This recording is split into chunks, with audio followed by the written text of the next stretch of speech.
Conociendo al Dios que tiene todo bajo control. Ustedes que están tomando nota, hermanos, ese es el tema para el día de hoy, donde vamos a estar estudiando Habacuc, de esta serie, un vistazo al libro de Dios. El nombre Habacuc quiere decir el que abraza. Ahora, no en el sentido romántico, desde luego, sino en el sentido de consolar. Y Habacuc, entonces, vamos a darnos cuenta que es un libro que trae gran consuelo al pueblo de Dios.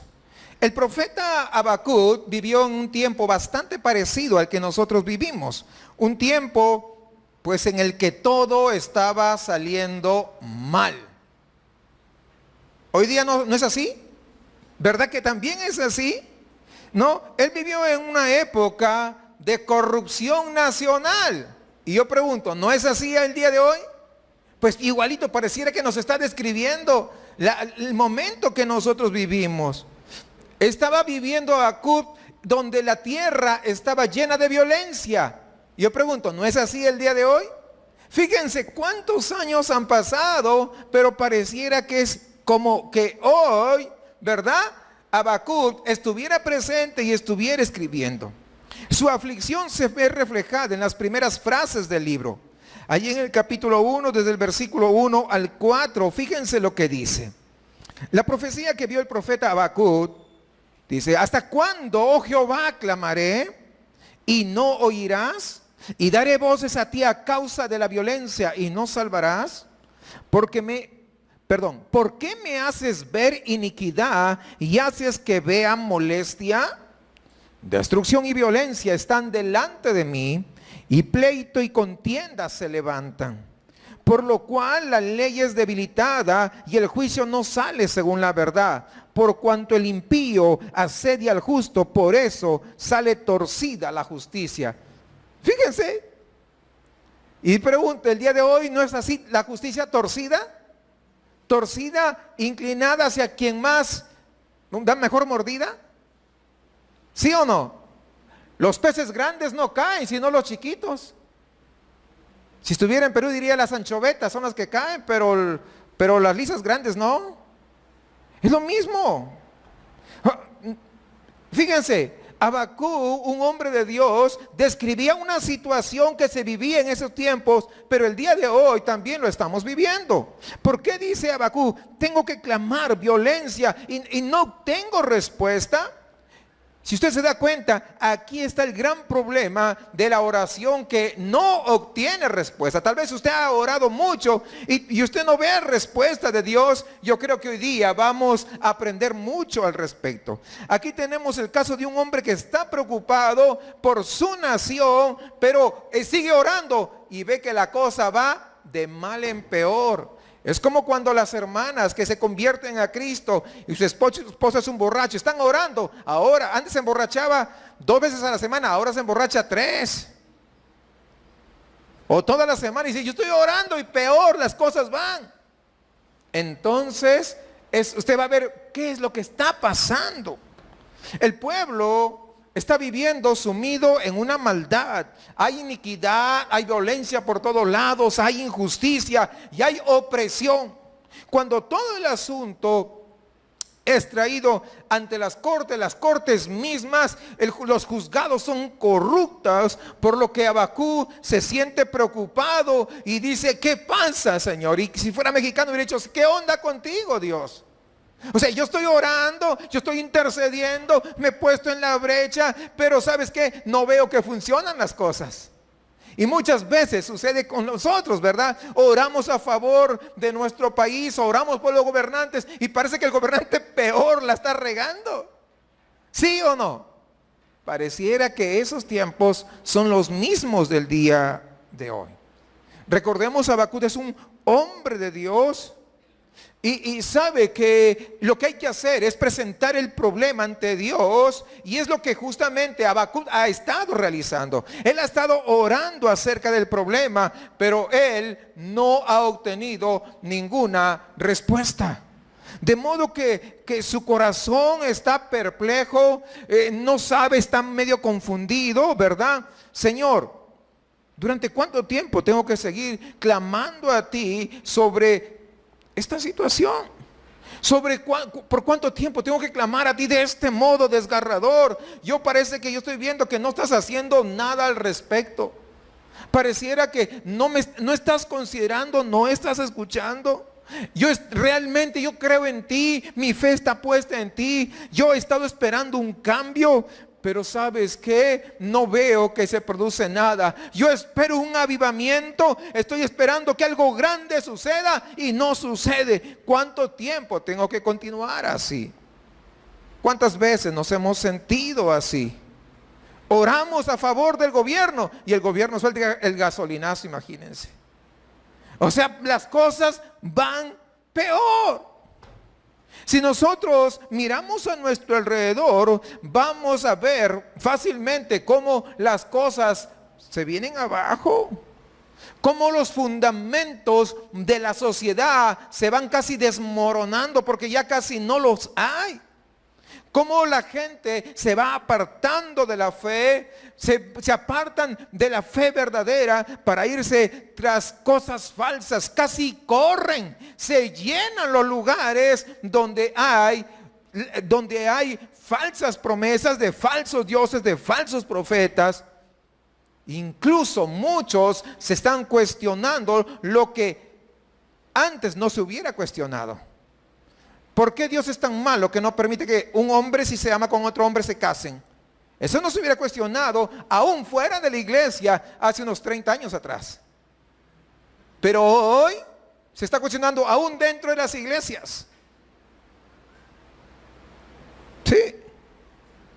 Entonces muchas personas están expresando sus dudas y hasta muestran muy sinceros en esa incredulidad en los círculos, pues que antes nunca se hubiera dado este tipo de dudas. Tal vez usted ha estado orando por sus seres queridos, esperando ver cómo Dios los transforma, cómo Dios obra en sus vidas, pero usted ve que no ha pasado nada y por el contrario la cosa a veces parece que empeora. Y ese es el problema de la oración que no obtiene respuesta.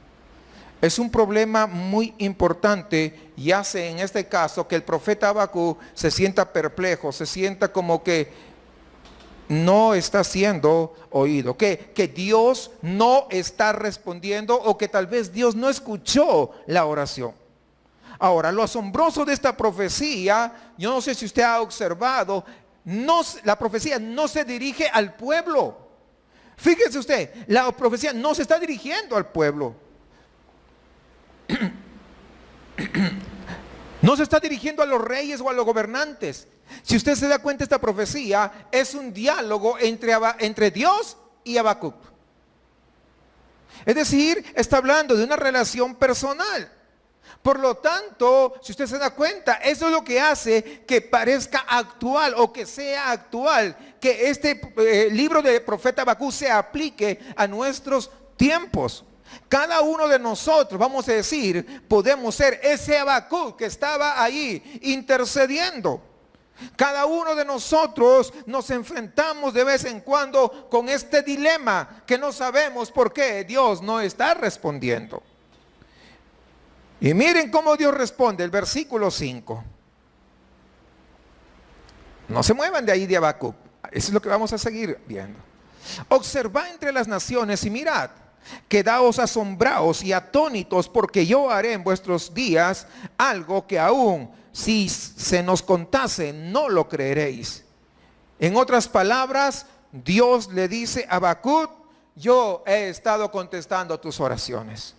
Tú me estás acusando de que yo estoy en silencio, pero ¿sabes qué? Yo no he permanecido callado. Es solo que tú no sabes reconocer mi respuesta, porque yo te he estado contestando, pero mi respuesta es muy diferente de lo que tú esperas. Es decir, ¿sabes qué? No es mi problema, el problema es tuyo, porque tú no estás sabiendo reconocer que yo te estoy respondiendo. O ¿sabes qué? No estás creyendo que yo te estoy respondiendo. Entonces el problema no es mío, porque yo sigo obrando, porque yo sigo actuando, porque yo me sigo moviendo. El problema es que tú no estás reconociendo que yo estoy obrando. Y Dios continúa, versículo 6. He aquí que levanto a los caldeos, pueblo furioso e impetuoso que marcha por la anchura de la tierra para tomar posesión de los lugares habitados que no le pertenecen. Será temible y terrible. De sí mismo derivará su derecho y su dignidad. Sus caballos serán más veloces que leopardos y más ágiles que lobos vespertinos. Sus jinetes se dispersarán haciendo cabriolas, vendrán de lejos, volarán como águilas que se apresuran a devorar. Todo este pueblo vendrá para hacer violencia, todos sus rostros se dirigen hacia adelante y reunirán cautivos como arena. Se mofará de los reyes y hará burla de los príncipes. Se burlará de toda fortificación, levantará terraplenes y la tomará. Entonces su espíritu pasará y se acabará. Devolverá a su Dios esta su fuerza. Esta es la respuesta de Dios al problema planteado por el profeta. Dios dice, está preparándose para levantar a la nación de los caldeos. Aquí quiero hacer un pequeño paréntesis para hacerles ver que en los tiempos que el profeta Habacuc estaba escribiendo esta profecía, los caldeos no eran una nación importante. Es decir, era una nación insignificante. Otro de los nombres de los caldeos es babilonios. No eran importantes. Los importantes en esos tiempos eran los asirios. Entonces, pero Dios dice que estaba preparando a los caldeos. Todavía no lo había visto, desde luego, Habacuc. Pero cuando Dios dice que algo va a hacer, es porque lo hará. ¿Cuántos saben eso? Lo va a cumplir. No, entonces, quiero que sepamos esto, ese es el paréntesis. Entonces, aquí entonces podemos ver a una pequeña nación que comienza a levantarse en la historia del mundo. Y Dios dice, yo estoy detrás de todo eso. Yo estoy detrás de todo eso. Ahora vemos las noticias con alguna preocupación. Corea del Norte, un país pequeño, es la mitad de la isla de Corea del Sur. Corea del Norte está desafiando a Estados Unidos, se supone el país más grande del mundo. Pero ¿quién está detrás de eso? Posiblemente Dios también está detrás de eso, porque Él está en control de todas las cosas. Y usted quiero que se dé cuenta por qué es que Dios está detrás de ese pueblo que se va a levantar, ese pueblo tan extraño. Dice, son amargados, son hostiles, son implacables, son sanguinarios y van a ser tan poderosos como lo han sido las grandes naciones de la tierra. Y van a arrastrar pues todo, van a conquistar todo y va a dar la impresión de que nada los puede detener. Este pueblo no tendrá ningún Dios como figura central de ellos. ¿Sabes qué? Pero yo estoy detrás de ese levantamiento. Y ¿sabes una cosa, Habacuc? Esto que estoy haciendo es la respuesta a tus oraciones. Y yo me imagino que cuando Dios le dice eso a Habacuc, le tuvo que haber rechinado todos los fusibles. Y como dicen acá, pues se sacó de onda. ¿Cómo? O sea, te estoy pidiendo una cosa y tú resulta que vas a levantar algo así. No puede ser. Es evidente por lo que vemos aquí que Habacuc no sabía qué pensar al respecto. Aquí se produce un momento de silencio, un momento de reflexión. ¿Por qué? Porque Habacuc pensaba que Dios no hacía nada y cuando Dios le da a conocer su plan, entonces, ¿sabe qué? No sabía él si cuando empezó él tenía un problema, ahora sí está metido en problemas. Porque está metido con Dios. Porque le dijo, Dios, tú no contestas. Y Dios le dice, yo estoy haciendo esto. Entonces ahora está metido en problemas. ¿Por qué? Porque ahora que Dios le da la respuesta, ni siquiera lo entiende. Antes no entendía, decía que Dios no contestaba. Pero ahora que Dios le dijo, esta es mi respuesta, tampoco lo entiende. Y esto es otro problema. Si se da cuenta por eso que muchas veces tú estás chilla y chilla, ora y ora, y llora y llora también, y Dios está obrando y tú dices, ¿por qué no me contesta? Él no me escucha seguro. Y Dios dice, si yo te mostrara lo que estoy haciendo, te morirías porque tu cerebro explotaría, no entendería lo que estoy haciendo. Ahora, ¿te das cuenta por qué Dios no te muestra? Porque tiene compasión, para que tu cerebro no explote. A ver, ¿cuántos dicen, ouch?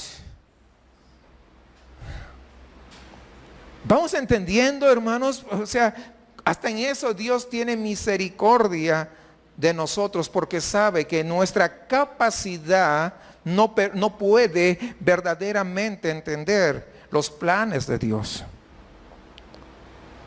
El profeta se está enfrentando a un problema de tremendas dimensiones.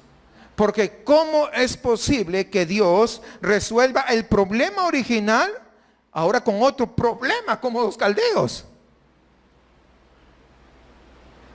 Lo que tienes que recordar es que tus pensamientos no son los pensamientos de Dios. Tú puedes presentarte delante de Dios y querer orar, y Dios dirá, ¿sabes qué? Tu corazón está sucio, está puerco, está así. Ni siquiera me importa cuando tú oras, aunque llores. Pero puede venir tú, ¿verdad? Y ofrecerte delante de Dios, ni siquiera llorar, pero estás con ese corazón sincero y dices, esta es mi hija, este es mi hijo. Sigue, hijo, te estoy escuchando. ¿Por qué? Porque nos olvidamos muchas veces que Dios lo sabe todo, y pensamos que muchas veces nos podemos presentar como cualquier cosa. Es lo que pasó a Habacuc. No, se olvidó de que los pensamientos de Dios son más altos que nuestros pensamientos, y que sus caminos son más altos que nuestros caminos. Pero lo mismo también nos pasa a nosotros. ¿Sí o no? Evidentemente que sí. Porque eso mismo que le estaba pasando a Habacuc es lo que muchas veces nos preocupa cuando nosotros vemos las cosas. ¿Y qué está sucediendo? ¿Qué está pasando? ¿Por qué Dios permite que pasen tantas cosas? ¿Por qué Dios permite, por ejemplo, que mueran esos niños que apenas acaban de nacer, 4 o 5 días de nacidos o un mes de nacidos? ¿Por qué permite? ¿Cómo es posible que permita que haya tanta violencia afuera? ¿Cómo es posible que Dios permita esto, aquello, lo otro y lo más otro? ¿Cómo es posible que un Dios justo y amoroso permita que los hombres sufran? ¿Por qué iba Dios a crearnos para luego enfermarnos? ¿Por qué hay hambre? ¿Por qué hay gente, niños que se mueren de hambre allá en Somalia todos los días? ¿Por qué todas estas cosas terribles? Muchas personas se hacen este tipo de preguntas. Y muchos, su fe es debilitada a causa de esto. Ellos dicen, ¿cómo puede ser posible estas cosas? ¿En qué clase de universo estamos viviendo? Como es lógico, no van a tardar algunas personas, ¿verdad?, en responder diciendo, ¿sabes qué? La respuesta es que Dios no existe. Y no sirve para que tú pienses en eso. Esa es una bobería, esa es una tontería. Porque nunca van a faltar esos. De hecho, hay gente que cree que Dios no existe. Es verdad. Pero hay otros peores que saben que Dios existe, pero viven como si Dios no existiera. Y son los peores.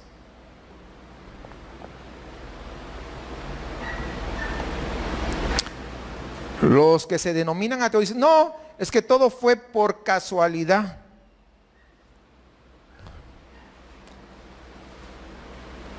Porque hay una aparente inactividad de Dios, como que Dios no está haciendo nada. Y esa es una de las cosas misteriosas de Dios. Misteriosas porque nosotros no entendemos. Tenemos que reconocer, si somos honestos, que hay ocasiones en las que no acertamos a comprender cómo Dios se está moviendo. Hay cosas que parecen no tener sentido, y los instrumentos de los que se vale parece que están fuera de control. Muchas veces estás orando por alguien, Señor, por favor, sálvalo, sálvalo, te suplico, ten misericordia y sálvalo. Pero sabe Dios de que así como así no va a querer. Entonces agarra y ¡pum!, lo manda a un accidente. Señor, ¿por qué te lo...? Pues estas son mis técnicas, le dice el Señor. O se lo manda al hospital. Señor, pero fíjate, bueno, tú me estás pidiendo, tú no vas a poner las técnicas ni las formas en que yo lo voy a salvar. Eso me encargo yo. ¿Cuántos saben que Dios se encarga de todo por completo? Así de sencillo. Entonces tú pides algo y Dios se va a encargar, porque Él sabe la mejor forma. Él sabe la mejor forma, o sea, con Él, ¿sabe qué? No hay pierde. O sea, aunque no veamos nada, mejor aprendamos a confiar. Y lo que vamos a aprender aquí. Él siempre está haciendo cosas que pareciera, fíjese, pareciera de manera equivocada. Escogiendo a personas equivocadas. Cuando Jesús escogió a sus discípulos, imagínense, escoger a Pedro. Imagínense escoger a Tomás, a un incrédulo. Imagínense escoger a Judas, peor tantito, ¿verdad? Creo que ¿cuántos hubieran escogido a Judas de discípulos? Usted hubiera sido Jesús. Pues creo que nadie hubiera escogido a Judas, ¿no? Bueno, pero ¿sabe qué? Pero Dios es Dios y Él sabe cómo hace las cosas.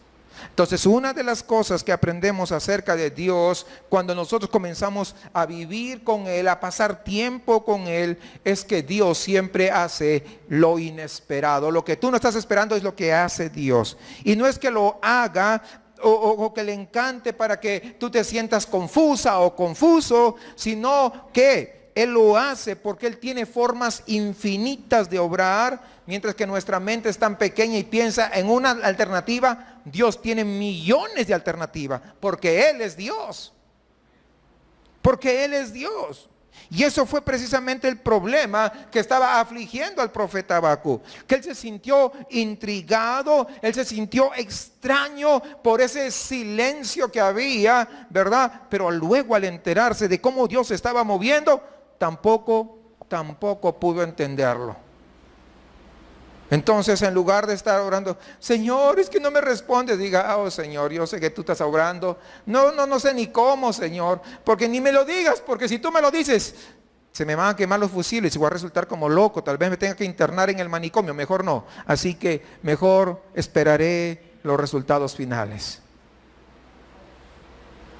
¿Cuántos entienden eso? ¿Qué es mejor? ¿O usted cree que le va a entender todo lo que Dios le va a decir? No.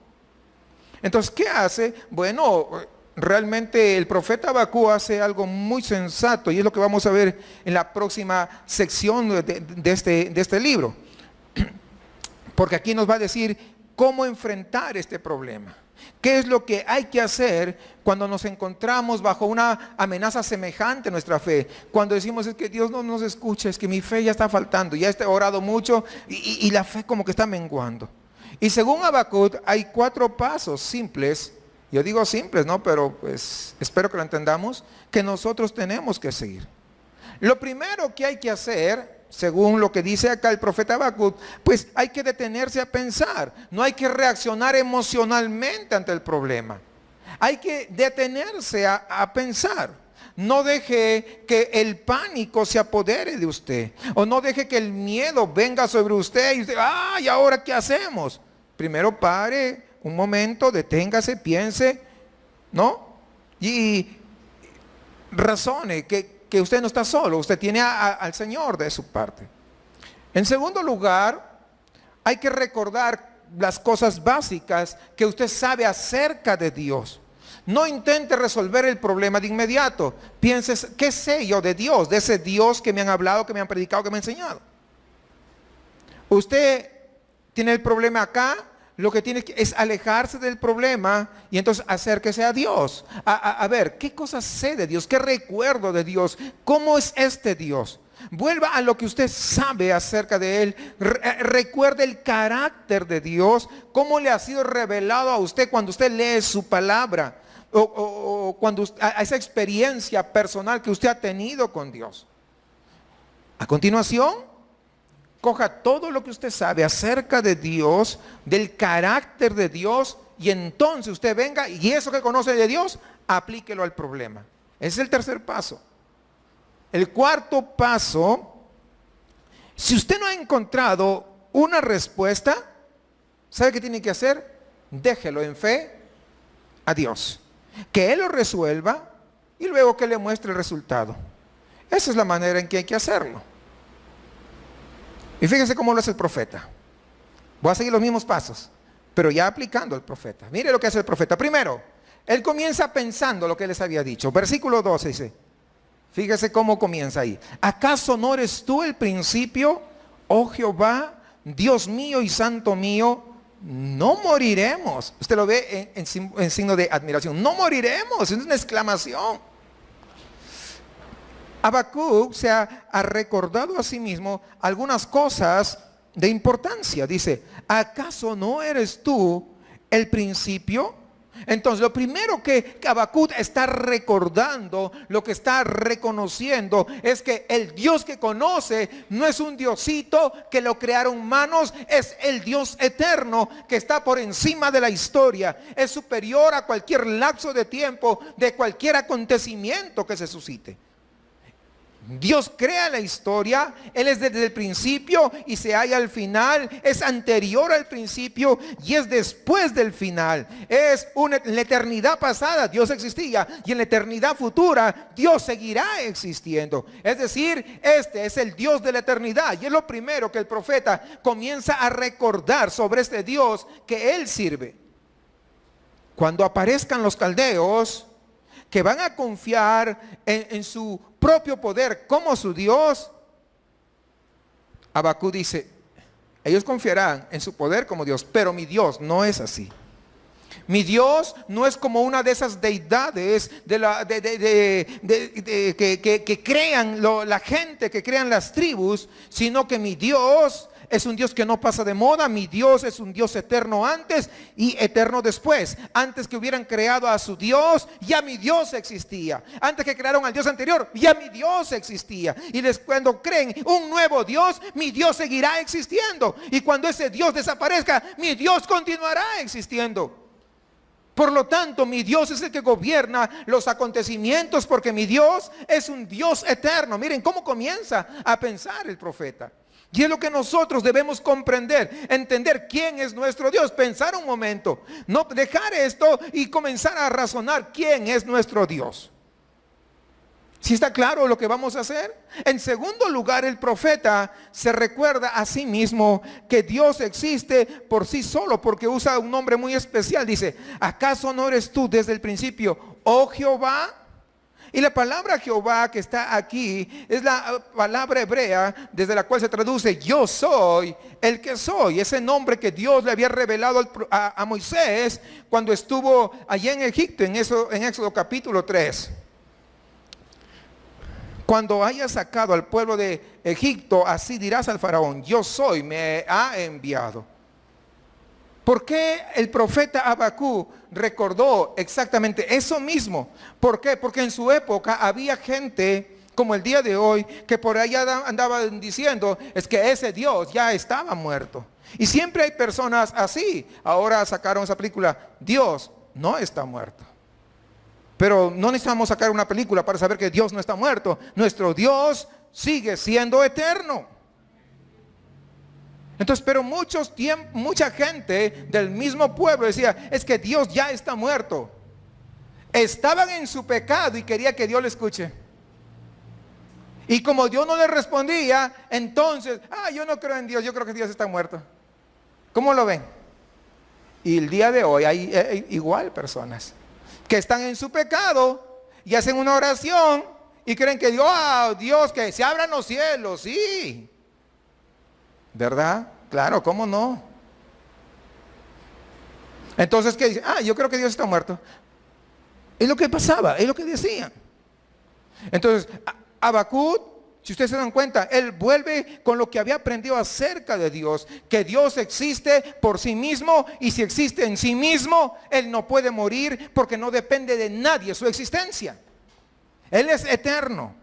Es imposible que una persona que exista por sí misma muera. Y ese es el gran yo soy el que soy. En tercer lugar, Habacuc se recuerda a sí mismo acerca de la santidad de Dios. Ahí dice, santo mío. Ahora, ¿qué significa santidad? La mayoría de nosotros, yo creo que usamos esta palabra con bastante frecuencia, pero muchas veces nos falta tener una idea clara de lo que significa. Cuando se habla de la santidad de Dios, muchas veces inducimos al temor que debemos andar con mucho cuidado de no acercarnos mucho a Él porque Él es santo. pero no es eso lo que realmente quiere decir. Santidad significa todo, íntegro. Es una persona completa. Significa que Dios es consistente consigo mismo y que Él no va a variar, que Él no va a cambiar, que Él siempre seguirá siendo eternamente lo que Él es. Él nunca será una falsificación, siempre será una verdad. Él nunca pretenderá ni nos engañará. Eso es santidad, que se mantiene siempre siendo íntegro. Y es algo que se refleja a lo largo de todas las escrituras, ese carácter inmutable de Dios.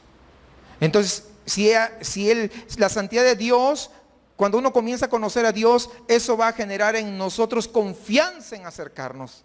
No en alejarnos, sino en poder acercarnos, porque Él no cambia. Si bien es cierto, Él puede castigarnos para disciplinarnos, hasta en eso tenemos que agradecerle. Gracias, Señor, por disciplinarnos. Gracias. En esta ocasión que viajé a Guatemala, que estaba delicado de salud, yo le decía: Señor, yo sé que tú eres poderoso para poder sanarme, pero si tú entiendes en tu gran sabiduría que pues no necesito ser sano para poder ir, porque de repente en esta debilidad tú me estás cuidando de que no, el orgullo no se me vaya a subir tantito, y entonces yo digo: déjame con la enfermedad todavía hasta que tú entiendas que ya pasó el momento necesario. Y cuando tú entiendes en tu gran sabiduría que me vas a mejorar, entonces me mejoras, pero mientras tanto manténme así. O sea, y esto no es que es una, como a veces cree la gente, no. Cuando tú le dices eso: manténme así enfermo, mientras tú entiendes, como que Dios está frotando este es el momento que me voy a aprovechar y ahora lo voy a enfermar más para que aprenda. Ese no es Dios. O sea, no le estás dando una licencia a Dios, porque Dios no necesita licencia de nadie. Él quiere y puede hacer con nosotros como Él quiera, porque Él es soberano, Él no le manda a nadie. Pero entonces nos entregamos justamente a Él. ¿Por qué? Porque conocemos su santidad. Ahora entiende, conocemos la integridad de Dios, que Él no es un Dios que se mueve bajo emociones, que no es un Dios que le va a conmover nuestras lágrimas. No. ¿Sabe qué? Dios se mueve en su soberanía, pero siempre mirando la integridad de nuestro corazón. Eso es lo más importante. El autor de los Hebreos, hablando sobre lo mismo, dice: tú, oh Señor, Hebreos 1, 10 al 12, para mis hermanos que están tomando nota. Dice: tú, oh Señor, en el principio fundaste la tierra y los cielos son obra de tus manos. Serán cambiados, pero tú eres el mismo y tus años no se acabarán. Eso es integridad, que es completo siempre. Jesucristo es el mismo ayer, hoy y por los siglos. En Él no hay sombra de duda ni de cambio o de variación, dicen en algunas versiones. Después de que el profeta entonces recuerda a sí mismo, añade de inmediato estas palabras que a mí realmente me conmueven. Dice: no moriremos. ¡Wow! Miren, hermanos, no sé si usted degusta este platillo como yo lo he estado degustando mientras estaba aquí desarrollando, porque yo me deleito en esto. Cuando dice no moriremos, estamos en Habacuc, porque es lo que añade, no moriremos. Después que habla de su santidad, dice no moriremos. ¡Wow! ¿Qué quiere decir? Bueno, él está recordando un pacto que Dios había hecho con Abraham. Dios le había prometido a Abraham que levantaría una gran nación que sería su pueblo para siempre y no permitiría que ellos nunca fuesen eliminados de la tierra. Entonces el profeta estaba recordando esto frente a esa terrible amenaza que venían de los caldeos. Él, ¿sabe qué dice? ¿Sabe qué? No vamos a morir. Los caldeos pueden venir, los caldeos pueden asolar la tierra. Él iba a tener que contemplar cómo esa ciudad amada de Jerusalén fuera destruida, arrebatada, capturada, y ver cómo el pueblo sería llevado cautivo como esclavo. Pero existe este gran recordatorio de Dios que no iba a permitir que sucediese lo peor. No morirían, no serían eliminados. De ahí la santidad de Dios, de ahí la fidelidad de Dios, que permanece para siempre de modo inmutable. Ese es nuestro gran Dios, hermanos.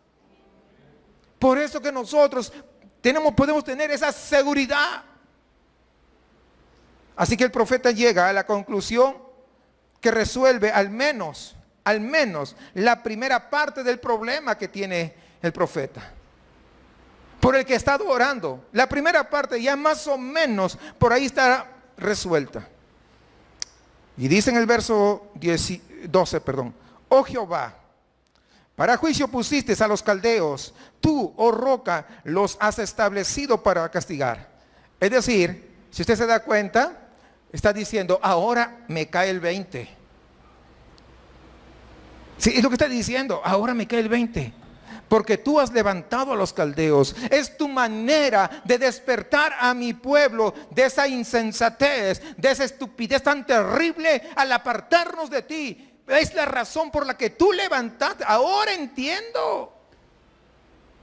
Mi pueblo cree que puede vivir sin ti, a pesar de que tú le enviaste profetas, a pesar que les has suplicado, pidiéndoles y recordándoles tu palabra, recordándoles que tú los sacaste del cautiverio, pero no entienden, no comprenden, no quieren saber nada con las advertencias. Entonces tú es la razón por la que estás levantando a los caldeos.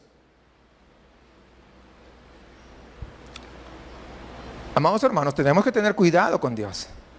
Si tú has sido amonestado una vez, 2 veces, 3 veces, aguas, porque pueden venir tus caldeos también.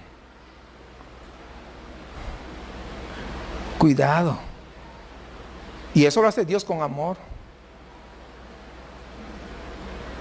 No es para que se pongan tristes, es para que entendamos realmente, hermanos, cuando hay una amonestación, ¿verdad?, del Señor, es para inmediato. ¿Qué cosa? ¿El Hijo de Dios qué va a hacer? Pues claro, no, se va a corregir. No va a esperar que vengan los caldeos. No, yo me corrijo. ¿Por qué? Porque yo entiendo quién es mi Dios. El Dios de este pueblo ha derramado bendición tras bendición sobre ellos, a pesar de lo cual todavía siguen en esa locura tan insensata, dándolo todo por sentado, que todos se lo merecen porque son hijos de Dios y que pueden vivir así esa doble vida. Qué triste. Y entonces el profeta dice, ahora entiendo lo que tú estás haciendo. Estás levantando un pueblo a fin de poder venir y conmocionar, a fin de que sean conscientes de su realidad, a fin de despertarles y de castigarles. Es lo que está diciendo el profeta Habacuc. Y a continuación el profeta dice, veo,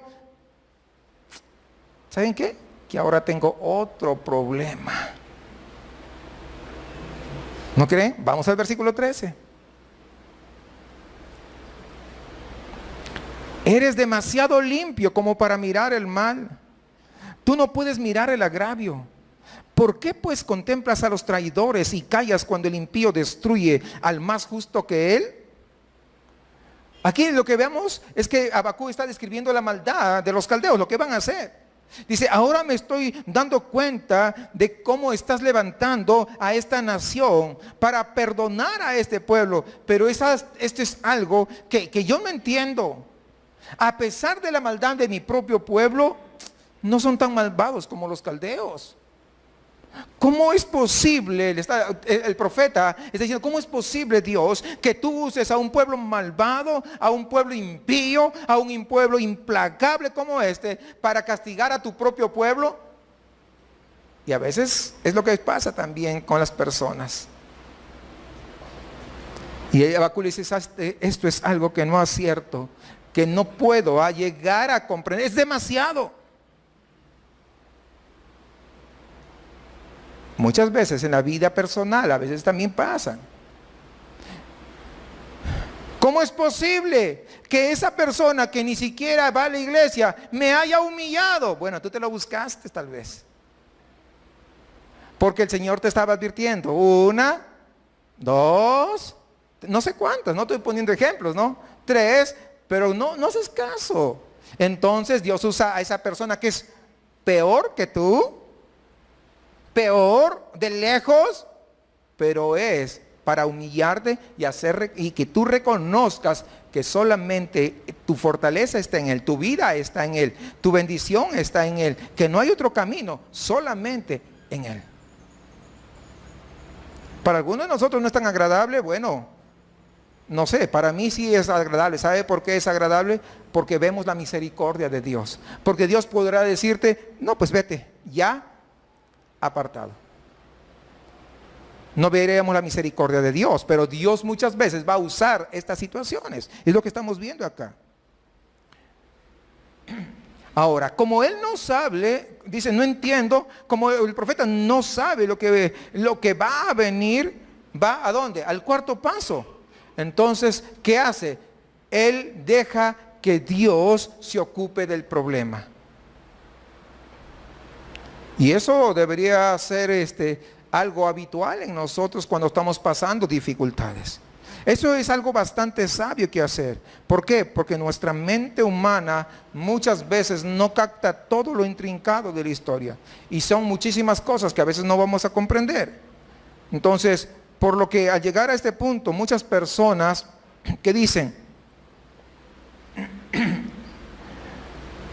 ¿por qué yo estoy orando 3 días y Dios no me contesta? En 3 días va a querer que le conteste. Pues Dios te puede contestar el primer minuto, pero puede hacer que Dios todavía espere tantito, porque Dios no está apurado. El apurado somos tú y yo, que queremos que conteste de inmediato. Pero Dios, delante de Dios está el pasado, el presente y el futuro. Todo está juntito. O sea, para Dios no que se pasó un minuto, no. En el reloj de Dios todo está de lo más normal y todo está bajo control. Los descontrolados somos nosotros. Pero Dios no. Hay que comenzar a conocer a Dios. Eso es importante. Si Dios no me explica lo que pienso hacer, algunos dicen, no, ya estoy perdiendo la fe.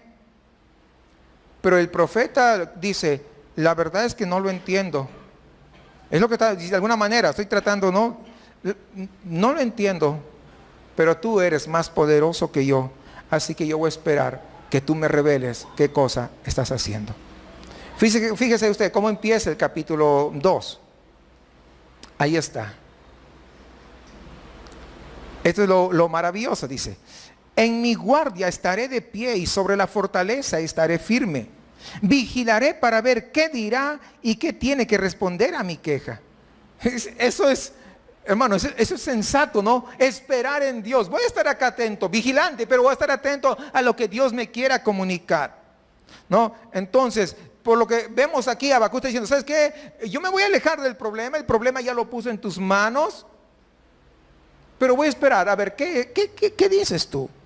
Voy a dejar este asunto, ya está en tus manos y voy a esperar, sea lo que sea, voy a esperar. Ese es el próximo paso. Yo he llegado hasta donde yo podía llegar, hasta donde mi mente podía comprender. He razonado basándome en el carácter de Dios. Sé que tus ojos son demasiado puros como para poder contemplar el mal. No te gusta el mal y tú no tienes complicidad con el mal. Eso yo lo sé. Pero a pesar de ello, estás levantando un pueblo malvado, un pueblo perverso, un pueblo de lo peorcito. No lo entiendo. Pero dejaré que tú me expliques y esperaré tu respuesta. Es lo que tú debes hacer y es lo que yo también debo de hacer. Cuando no llegamos a comprender el porqué de las cosas, entonces mejor es esperar en el Señor. Mejor es aprender a esperar en el Señor.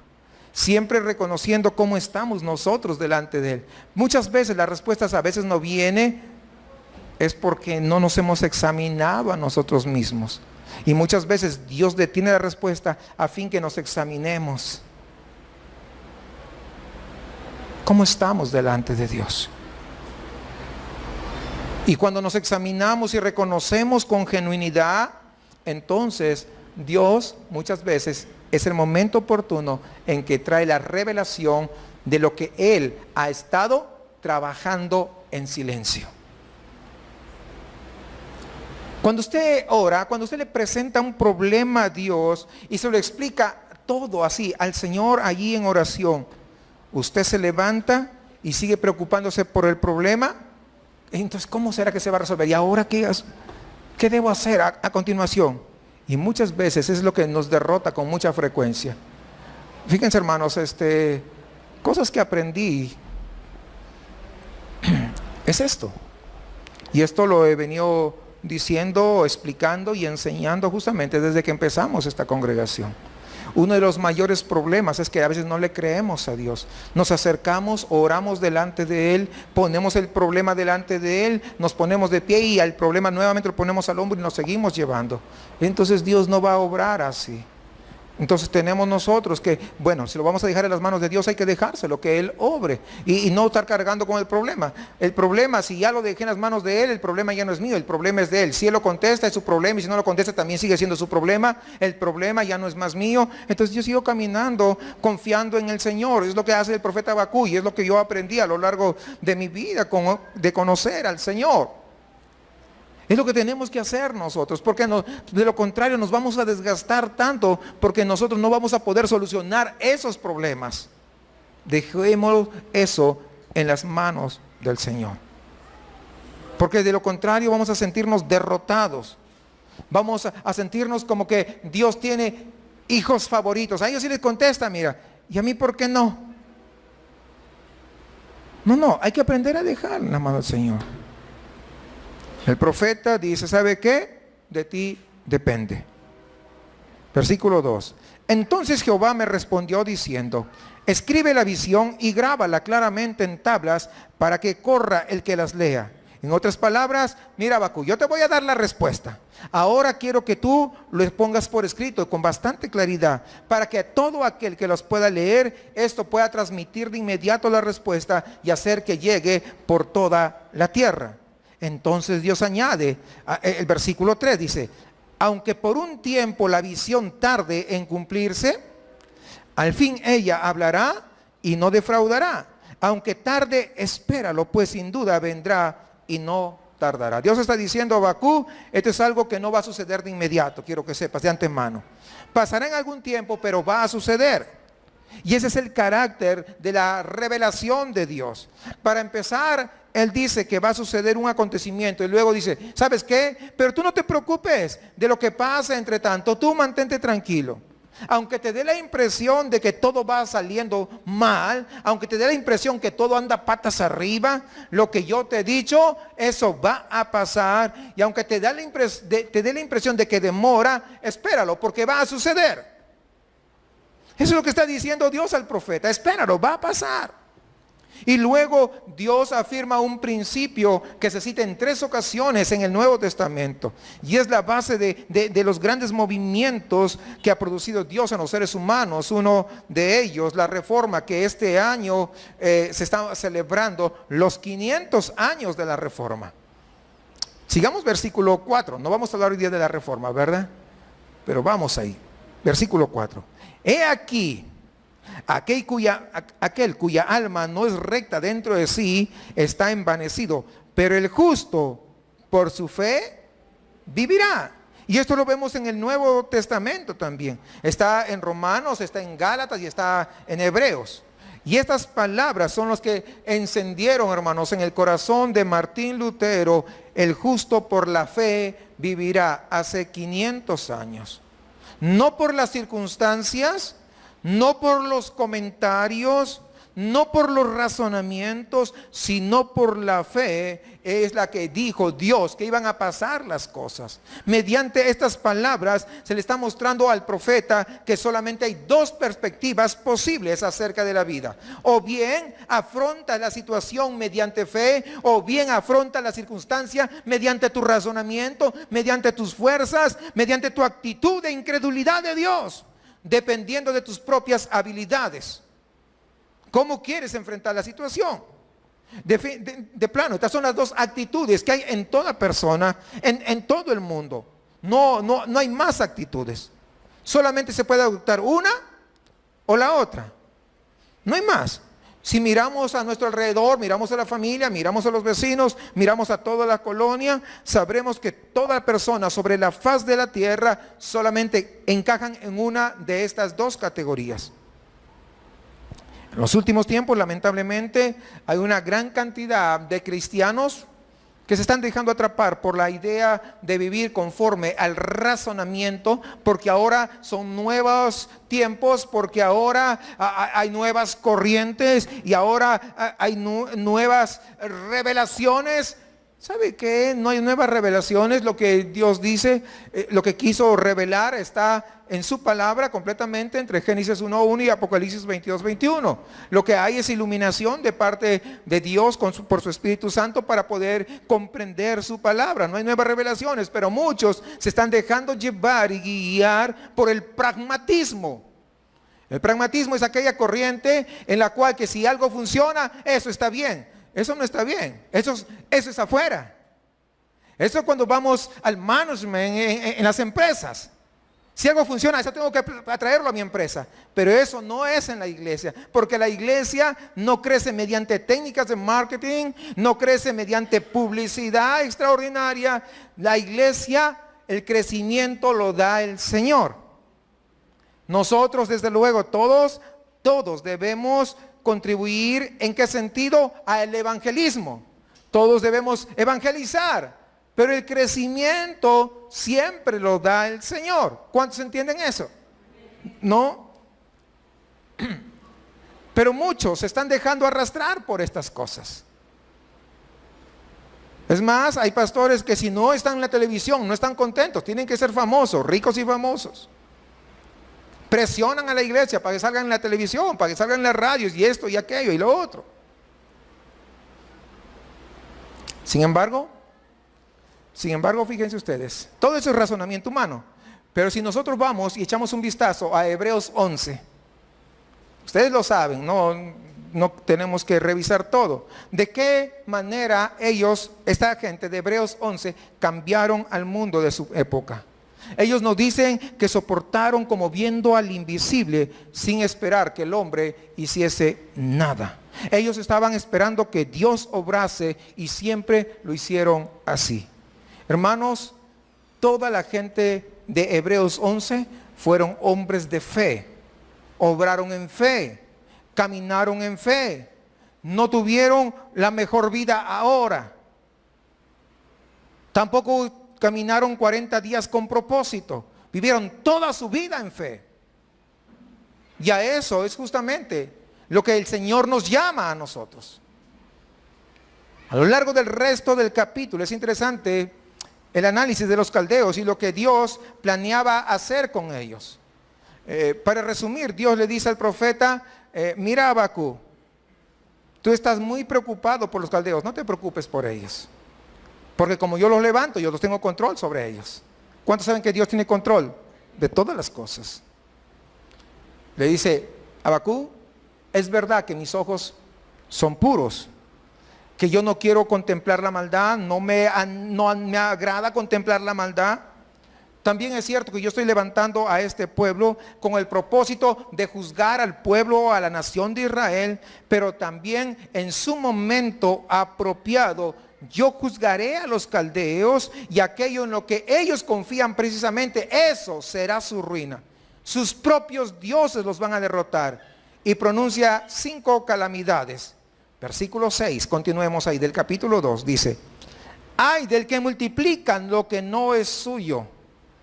Es decir, en otras palabras dice, ay del hombre que vive siguiendo la filosofía, conseguiré todo lo que pueda y poco importa cómo yo lo consiga. Es decir, yo voy a conseguir a mi manera. Cuidado con eso, es lo que está diciendo. Luego hay otro ay, dice, ay del que codicia injusta ganancia para su casa, poniendo en alto su nido para escaparse de mano de la calamidad. Dicho de otra manera, está diciendo, ay de aquel que se dedica todos sus esfuerzos a sentirse seguro y salvo para cuando él llegue a viejo. Y Dios dice que se va a encontrar con que sus fundamentos sobre los cuales él se estaba apoyando, todos serán arrebatados. Todos tus planes, toda tu agenda simplemente se va a quedar sin patas. Es como una mesa. Le quitas a una mesa, le quitas 3 patas. ¿Qué va a pasar con la mesa? Se viene para abajo, no sirve para nada. Es lo que está diciendo Dios. Mira, ellos están poniendo sus fundamentos en eso, pero todo lo que han invertido será quitado. Sigamos con otro ay. Ay del que edifica la ciudad con sangre y del que establece la aldea con iniquidad. Es decir, hay de aquellos que confían en la violencia para poder obtener lo que quieren. Hay de ellos, porque yo me voy a encargar, está diciendo Dios. Sigue otro ay, dice, ay del que da de beber a su compañero del cáliz de su ira y lo embriaga para mirar su desnudez. Es decir, hay del hombre que crea temor en los que le rodean con el fin de poder gobernarles y con el fin de poder aprovecharse de ellos. Ay de ellos. Versículo 19 dice, ay del que dice al palo, despiértate. Es decir, ay del hombre que confía en un falso Dios, que cree que las fuerzas que le rodean pueden controlarle y darle vida y cumplir sus deseos. ¡Ay!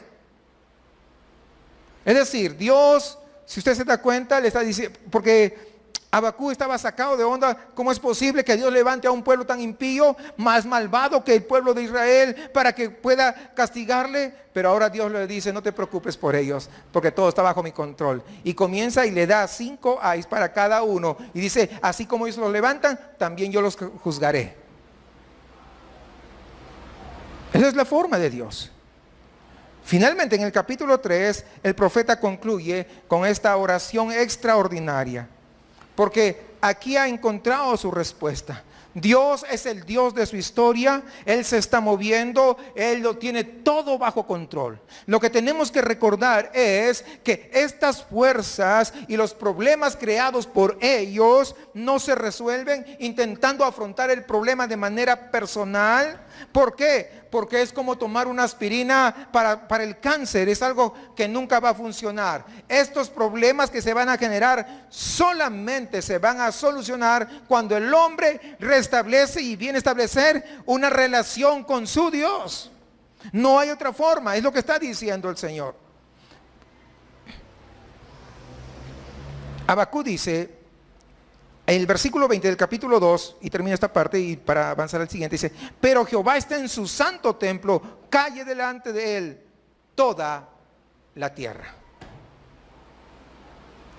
Es decir, todo el mundo haga reverencia porque Dios todavía sigue vivo. Dios todavía sigue activo. Dios todavía está trabajando y Dios todavía sigue en control absoluto de todas las cosas. Y todos simplemente debemos estar delante de su presencia con reverencia.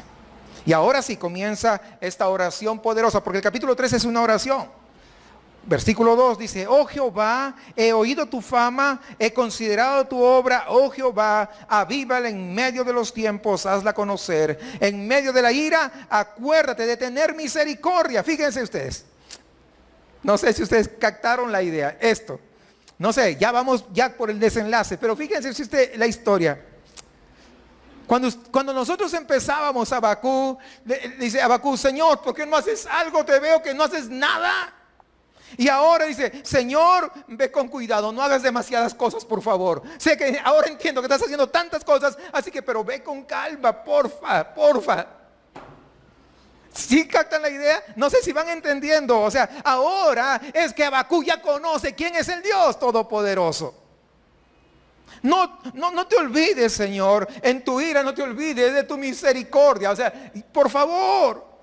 Yo veo, ya ahora entiendo, ahora te conozco, yo sé que tú estás obrando, pero recuerda que en medio de ello tú eres un Dios de misericordia. Es todo lo que tiene que decir. No hay más filosofías, no hay más teología, no hay nada más que argumentar con Dios.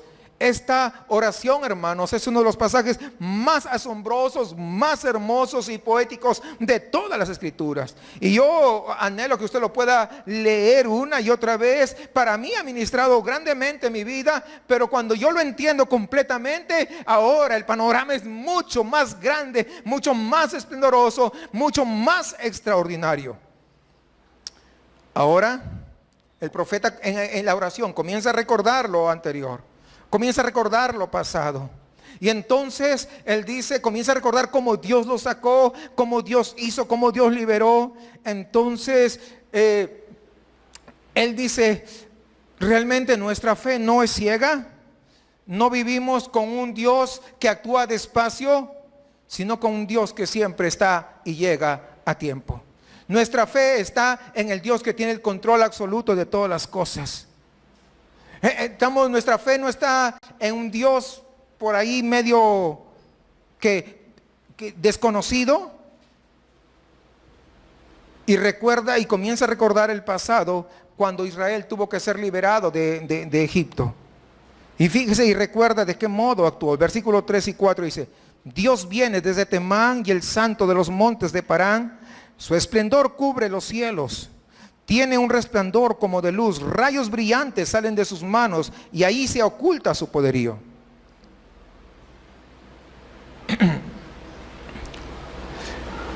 Aquí está haciendo referencia a cómo Dios ocultó su poder al faraón y luego cómo es mostrado mediante actos milagrosos, cómo Dios intervenía milagrosamente. Es lo que está diciendo acá.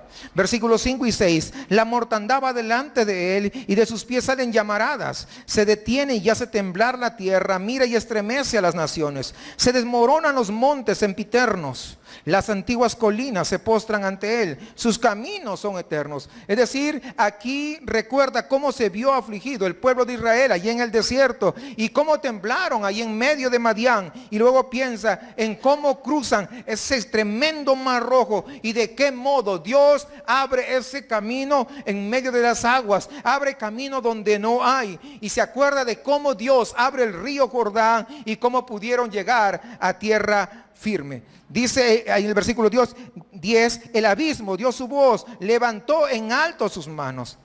Habacuc recuerda cómo a petición de Josué en el capítulo 11, el sol y la luna se detuvieron su cenit. Esta es la clase de Dios que tenemos, aquel Dios que está en control de todos los hechos, de los acontecimientos, los grandes y los pequeños. Ninguno se escapa del control de nuestro Dios.